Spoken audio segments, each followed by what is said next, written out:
Okay, so now basically when this both the forces are equal, the acceleration become cease out, or it become 0, and therefore I can write this equation under the condition when both the forces are equal. One is the applied forces and one is the retardation forces. So if I will sum up, the net force should be 0, and therefore but this will only occurred when your applied velocity, or the velocity under the applied field, will be achieved. That is not a normal velocity, but it would not the average velocity, but it would be converted into the drift velocity. So the earlier equation where it is a alpha mv in 6.13, that is replaced by the vd over here, and if I will make an equation of vd, it will become minus small e upon applied field upon alpha m. Okay, so on this particular basis also you can deduce the equation for the mobility, that is a drift velocity per applied field, that is your E upon alpha m, where alpha m is your structure dependent parameter, mass of your electron, and the in numerator there will be a charge of a electron. So that is nothing but your mobility of your carrier mobility of your given or the chosen conductor.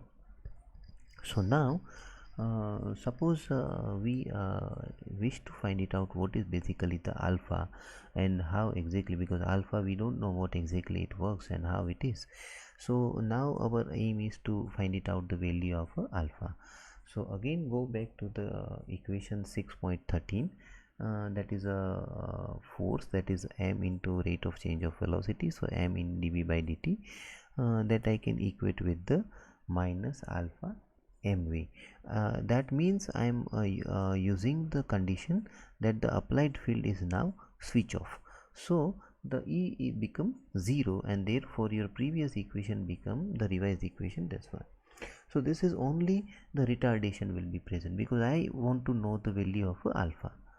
Okay, so now in this case I will bring it on this side, and m and other stuff I am take it, get cancelled out, and dt I am going to be on the RHS, so it's alpha dt and dv upon 1 over v.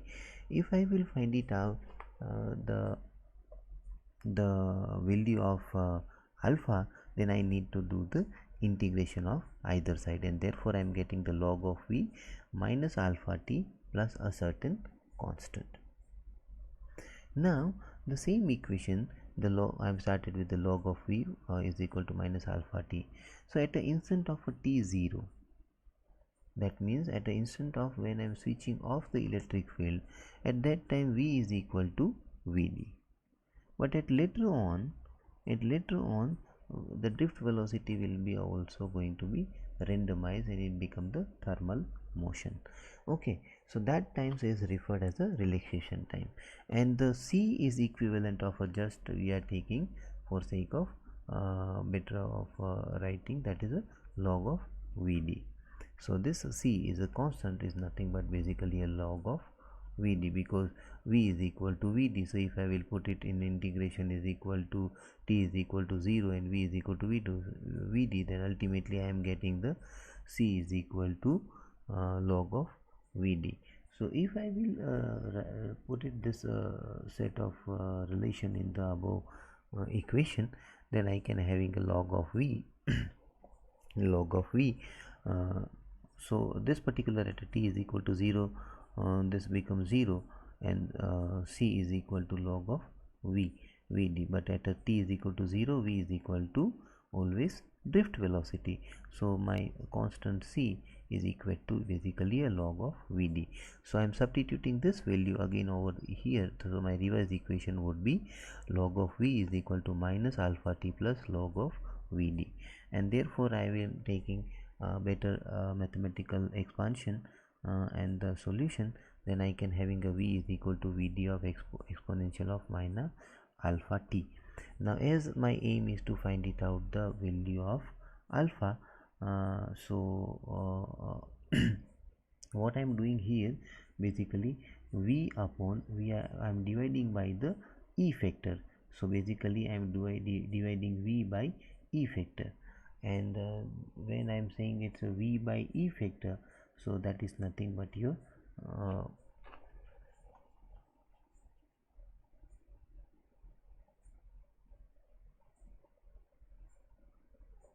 so if we define the time taken by the electron to attain the directional velocity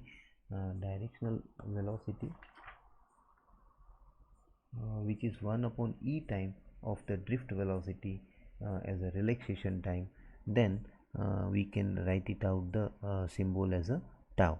So I am replacing this t by tau over here, and in that case I need to consider the relaxation time.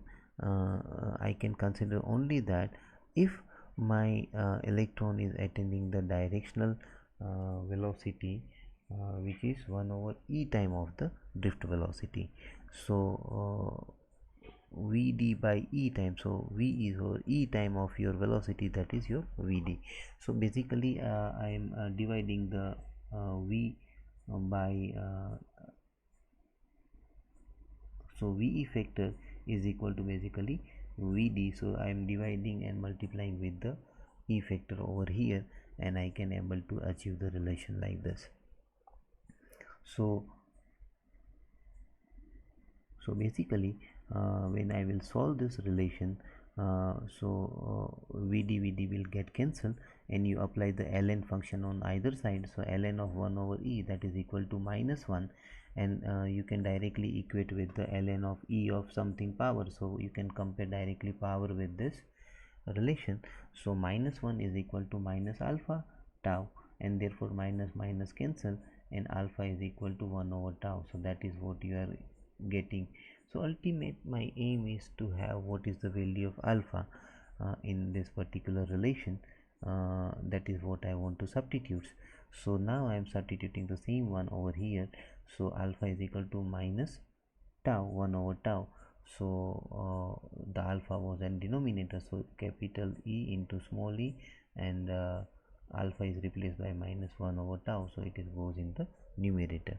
So this is how also you can again derive the mobility, that Vd by applied field, so E tau by m.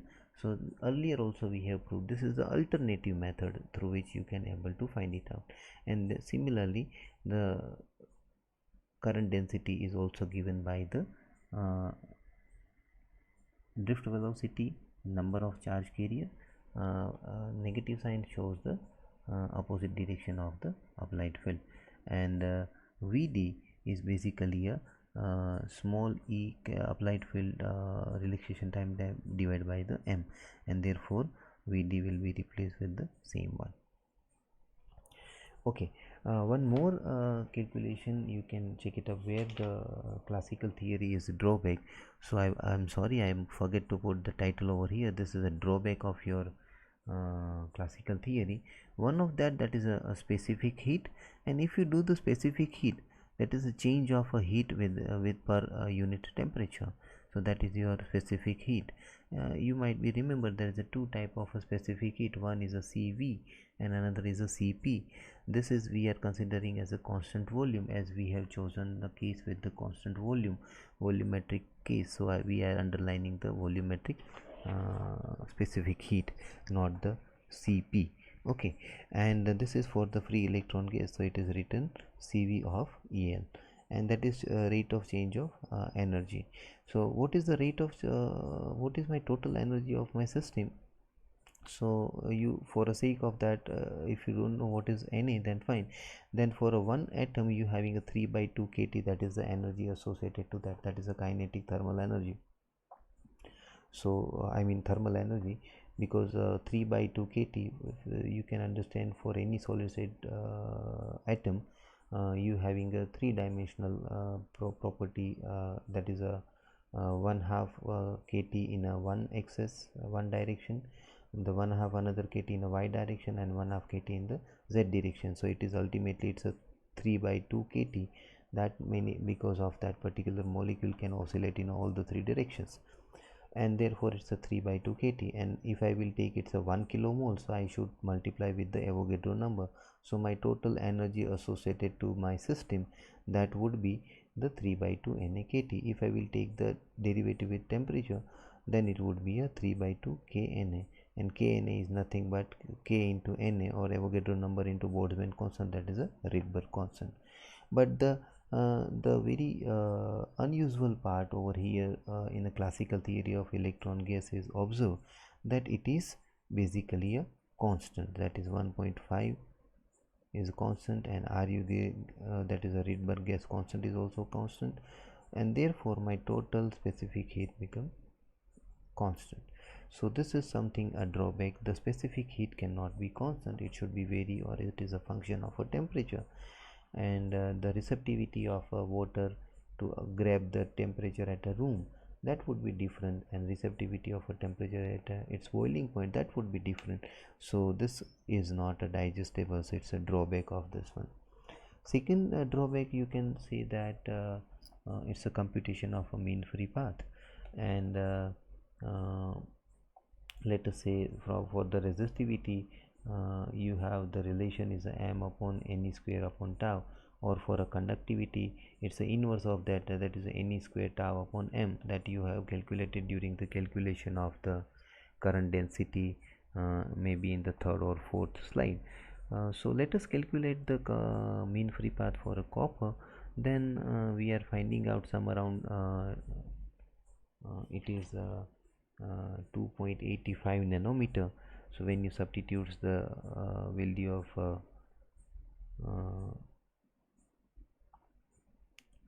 the time what you have calculated over here, that is a 2.47 10 to the power minus 14 second, and see that is for a copper you have calculated already 1.15 into 10 to the power plus 5 meter per second, and if you calculate that, you are finding the 2.85 nanometer.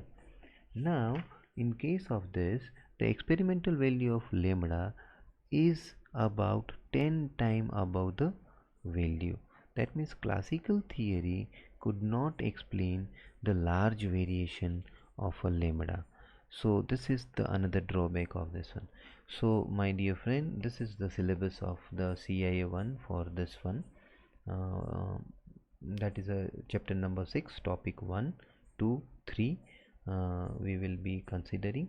Secondly, I have put up the two knots, that is a particle in a 1 dimension and particle in a 3 dimension. One additional topic I am going to put it, that is on the page number 230, and there is one example of given of a degeneracy. Please go through that. All the best for exam. Stay home and stay safe.